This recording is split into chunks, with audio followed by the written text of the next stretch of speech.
তো সিনেলাভার্স welcome to মাছ মিষ্টি and movies. কথা বলবো নেটফ্লিক্সে কিছুদিন আগে হিন্দি ডাবে রিলিজ হওয়া একটি শার্ক অ্যাটাক ফিল্মকে নিয়ে, যার নাম থ্র্যাশ। চলুন বন্ধুরা স্টোরিটাকে দেখে নেওয়া যাক। স্টোরি কিছুটা এরকম যে ক্যাটাগরি 5-এর একটা হ্যারিকেন আছড়ে পড়ছে সমুদ্র উপকূলে, তার ফলে বাঁধ ভেঙে সমুদ্রের জল ওভারফ্লো করে শহরে ঢুকে যাচ্ছে এবং সাথে সাথে কিছু শার্কই শহরে ঢুকে যাচ্ছে। এবার তারপরে কি হচ্ছে না হচ্ছে এটা নিয়ে ফিল্ম।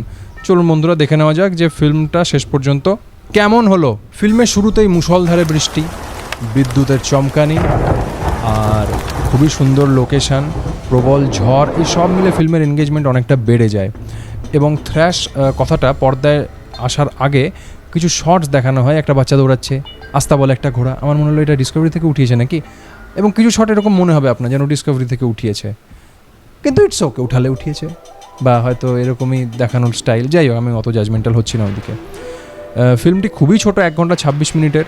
ফিল্ম তার সার্ভাইভাল মোডে যাওয়ার আগে, জল ওভারফ্লো করে শহরে আসার আগে, হাঙর আসার আগে ফিল্ম তার বিল্ড আপ কমপ্লিট করে, এবং বিল্ড আপ যথেষ্ট এনগেজিং। এবং ফিল্মের একটা ইউনিক ব্যাপার আছে স্টোরিতে, জাস্ট ওভারফ্লো করার ফলেই যে হাঙর চলে আসছে তা না, একটা বিশেষ কারণ আছে, এবং সেই কারণ রিলেটেড যখন সিনটা দেখানো হবে ওই টাইমে যে একটু ব্যাকগ্রাউন্ড মিউজিকও থাকবে, আর ওই সিনটা যখন দেখানো হবে আপনার মনে হবে ওই সিনটার একটা আলাদা অ্যাপিল আছে, যেন ওই সিনটা বলছে এবার সবার 12টা বাজতে চলেছে, হাঙর আসতে চলেছে।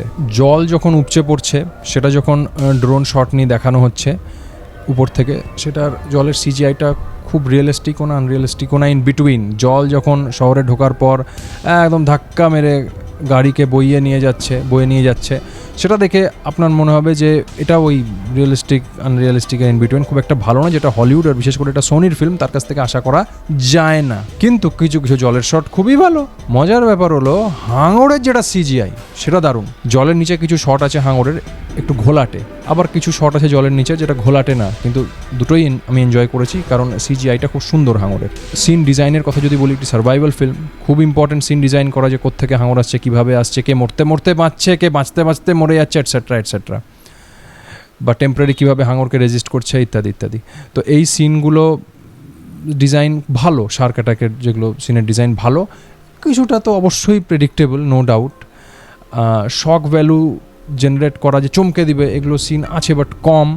টেনশন যেটা ফিল্মের সেটা মেনটেন থাকে একটা লেভেল অবধি, নো ডাউট। যেগুলো জায়গায় ব্যাকগ্রাউন্ড মিউজিক মানে সিনের ইন্টেন্সিটি বাড়াচ্ছে, সেগুলো অবজার্ভ হচ্ছে কানে, কিন্তু আমি এখন আমার মনে নাই, মানে আমি যখন ভিডিও করছি আমি গুনগুন করে আপনাকে শোনাতে পারবো না, যেটা আমি প্রাইমেটের রিভিউতে শুনিয়েছিলাম।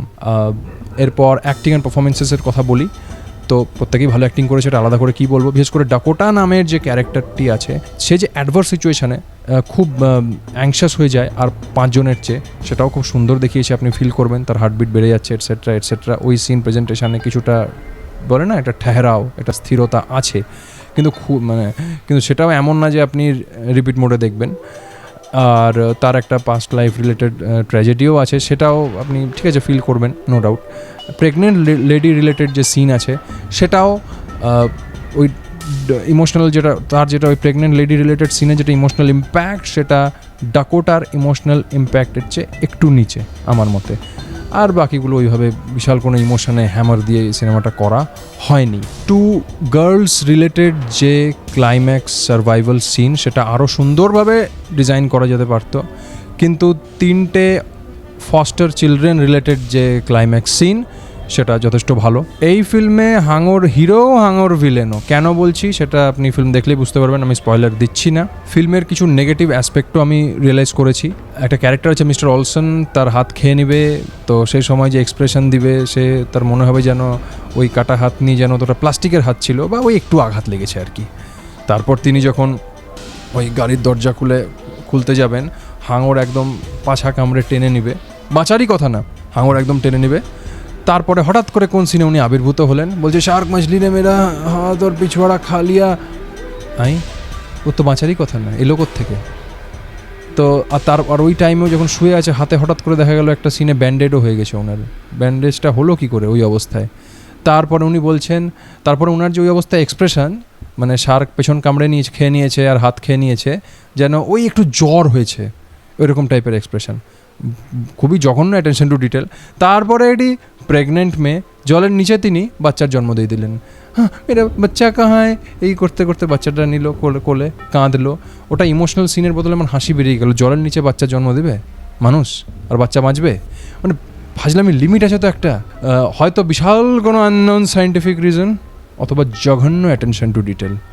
যাই হোক, ফিল্ম যখন শেষ হচ্ছে একটি হিন্ট দিচ্ছে এই থ্র্যাশ ফ্র্যাঞ্চাইজিটাকে হয়তো এক্সটেন্ড করা হতেও পারে ইন এ সিকুয়েল ওয়ে, মানে এই ক্যারেক্টারগুলোর সাথেই পরবর্তীতে কী হলো, তারপর আরও ক্যারেক্টার জুড়লো, এরকম দেখাতে পারে। অথবা কমপ্লিটলি একটা থ্র্যাশ টু শার্ক ফিল্ম আসতে পারে, যেটা হয়তো ডিফারেন্ট ক্যারেক্টারসদের নিয়ে। তো এটা আমার এন্ডিং ফিল্মের যেটা একদম এন্ডিং সিন, জাস্ট শেষ হওয়ার আগের সিন, সেটা দেখে মনে হলো। তো ওভারঅল যখন ফিল্মটা শুরু করেছিলাম দেখে মনে হয়েছিল একটা মানে মারাত্মক কিছু হতে চলেছে, কিন্তু ধীরে ধীরে ফিল্মের যেটা বলে না পাকাড় বা কোয়ালিটি, ওটা একটু লুজ হয়, বাট এতটাও না যে আপনি দেখতে পারবেন না বা এনজয় করতে পারবেন না, বাট সেইভাবে আশানুরূপ হয় না। বাট হতে পারে রিপিট মোডে এটা আপনি দেখতে পারবেন না বা রিওয়াচ ভ্যালু অতটা নাই, কিন্তু ওয়ান টাইম তো অবশ্যই দেখা যেতে পারে এবং বেশ কিছুটা এনজয়ও করা যেতে পারে আমার মতে। তো অবশ্যই ফিল্মটি দেখুন, এনজয় করুন। তো বন্ধুরা, আজকের ভিডিও এই পর্যন্তই, দেখা হচ্ছে পরের ভিডিওতে।